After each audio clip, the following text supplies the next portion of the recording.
우리는 늘 스트레스를 받으며 살고 있습니다. 아이들도 마찬가지이지요. 성인들도 어떻게 대처할지 모르는 스트레스. 아이들은 처음 겪어보는 이것을 어떻게 대처해야 하는지 잘 모릅니다.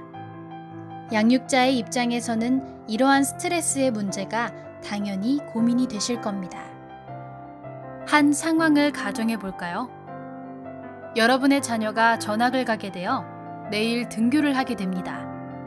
새로운 환경에 적응해야 하는 아이는 스트레스를 받게 됩니다. 결국 아이는 등교를 거부하게 되었죠. 여기서 아이가 받는 스트레스의 강도는 어떤 요인으로 결정이 나는 걸까요? 전학이라는 스트레스 사건 자체? 아니면 스트레스 사건을 대하는 아이 스스로의 생각이나 행동? 라자루스와 포크만의 이론에 따르면 스트레스의 질과 강도에 많은 영향을 미치는 것은 스트레스 사건 그 자체보다는 사건을 대하는 개인의 생각이나 행동이라고 합니다. 그렇다면 우리 아이의 스트레스 대처, 어떻게 해야 할까요? 첫 번째, 스트레스의 원인을 찾습니다. 청각이 예민한 아이의 경우 집과 같이 양육자가 주변을 통제할 수 있다면 간단히 볼륨을 줄여주면 됩니다. 하지만 집이 아닌 학교나 경기장 등 통제하기 어려운 상황이라면 아이가 적응하도록 하는 것이 훨씬 좋습니다. 상황에 따라 세심히 관찰하여 적절한 대처를 하는 것이 도움이 됩니다. 두 번째, 충분한 휴식을 갖게 합니다.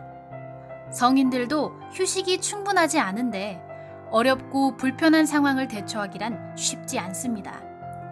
아이들도 마찬가지입니다. 아이가 휴식을 취할 수 있도록 도와주시면 훨씬 더 낮은 에너지로 스트레스를 처리할 수 있게 됩니다. 세 번째, 스스로 자각할 수 있게 합니다. 먼저는 아이가 자신의 내면을 들여다볼 수 있도록 차분함을 경험하게 해줍니다. 복잡한 절차가 필요하지 않습니다. 매일 짧은 시간이라도 심호흡을 해보며 아이 스스로가 안정된 상태에서는 어떤지 그 기준을 알게 해줍니다. 아이도 그 기준을 인지했기 때문에 흥분되는 상황이 생겼을 때 스스로가 어떤지 그 기준을 통해 알게 되는 것이지요. 양육자도 아이가 차분해지는 상황이나 자극을 확인해두면 더 빠르게 도움을 줄 수 있습니다. 또한 아이 스스로가 스트레스를 언어적으로 표현할 수 있게 해야 합니다. 걱정거리, 불안함이 생겼을 때 이를 아이가 말로 표현할 수 있도록 아이의 말에 귀를 기울여 주어야 합니다. 이는 불안한 상황에 놓인 아이에게 자신의 변화에 주의를 기울여주는 존재가 있다는 것만으로 심리적인 안정감을 들게 합니다.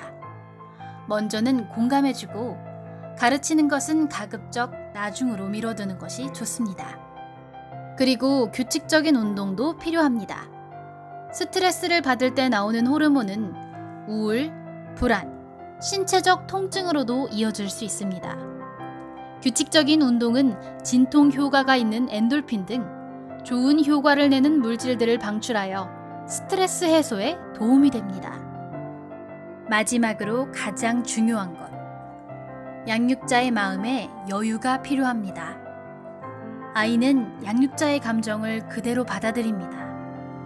늘 힘이 들고 불행하다고 생각하는 양육자 곁에 아이는 평온한 감정을 유지하기 힘들고 자신도 불행하다고 생각하는 등 부정적인 사고의 틀이 형성될 수 있습니다. 양육자 스스로가 자신에게 맞는 생활 리듬을 유지하여 안정적인 모습을 보여야 합니다. 마음의 여유가 없으면 아이가 보는 것이 나와 다르다는 것을 인지하지 못하게 됩니다. 그렇기 때문에 아이를 돌보는 양육자의 스트레스 관리는 매우 중요합니다. 우리는 아이보다 많은 것을 볼 수 있습니다. 그렇기에 아이가 알지 못하는 일, 경험하지 못하는 일에 서툴러도 다시 한번 마음을 다잡고 아이가 나의 눈높이만큼 한 뼘 한 뼘 성장하는 것을 흐뭇하게 바라볼 수 있는 여유를 가져야 합니다. 아이는 아직 자신을 어떻게 통제해야 하는지 잘 모를 뿐입니다. 이렇게 서로 이해하고 소통하여서 아이와 나, 우리 모두의 관계가 따뜻함으로 가득해지길 바랍니다. 지금까지 마음앤플러스였습니다. 다음에도 더 도움되는 이야기로 찾아오겠습니다. 감사합니다.